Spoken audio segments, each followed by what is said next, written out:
RTI Live News. Ask for right.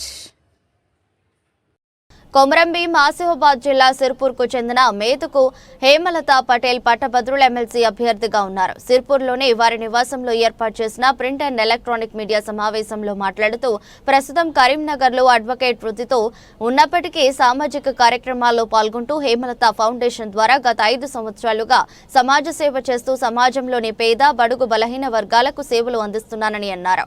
Karimnagar, Nizamabad, Adilabad, Medak పట్టభద్రుల MLC contest నిస్తున్నామని, విద్యా, ఉపాధి, ఉద్యోగ, నిరుద్యోగ, ఉపాధ్యాయ సంక్షేమం, పట్టభద్రుల హక్కుల పరిరక్షణ కోసం పోరాడే సమర్థమైన న్యాయకత్వం అవసరమని, పట్టభద్రుల హక్కులను కాపాడేందుకు విద్యా వ్యవస్థలో సంస్కరణలు తీసుకురావడానికి, పట్టభద్రుల సమస్యల పరిష్కారం కొరకు, వారి అభివృద్ధి కొరకు ప్రత్యేకమైన మేనిఫెస్టోతో ముందుకు వెళ్తున్నామని తెలిపారు.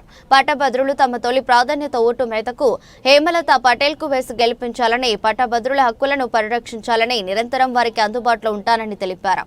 తనను ఆశీర్వదించాలని కోరుతున్నారు. నిరుద్యోగులకి పట్టభద్రుల ఎమ్మెల్సీగా నేను ఖచ్చితంగా నిలబడతాను. ఇప్పుడు ఎవరైతే పట్టభద్రుల బరిలో ఉన్నారో, మేము చదువులను ఇస్తున్నామని చెప్పి, నిరుద్యోగులకి మేము న్యాయం చేస్తున్నామని చెప్పి ఎవరైతే ఇప్పుడు ఎమ్మెల్సీ బరిలో ఉన్న నాయకులు ఉన్నారో, వాళ్ళు ఇన్ని సంవత్సరాలుగా వాళ్ళ స్కూళ్ళ నుంచి కావచ్చు, వాళ్ళ ఇన్స్టిట్యూట్స్ నుంచి కావచ్చు, ఎంతమంది నిరుద్యోగులని ఉద్యోగపరంగా తీసుకెళ్లారు, ఉద్యోగాలు ఇప్పించారు. మీరు ఆ మాటకు ఖచ్చితంగా ఆన్సర్ చేయాల్సిందిగా ఉంది.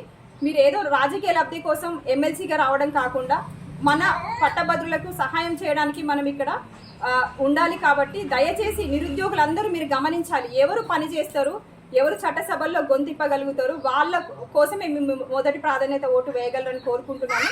అలాగే మహిళలకి సంబంధించి కుటీర పరిశ్రమలు ఏర్పాటు చేయడంతో పాటు బిఎడ్ స్టూడెంట్స్కి కూడా రిలీఫ్ కోసం వాళ్ళకి కావాల్సిన నోటిఫికేషన్స్ వేపిస్తాను.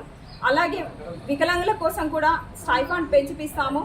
ఇంకా ఇలాంటి ఎన్నో పనులు నిరుద్యోగ, విద్యా సంక్షేమం కోసం నేను పాటుపడతానని తెలియపరుస్తున్నాను.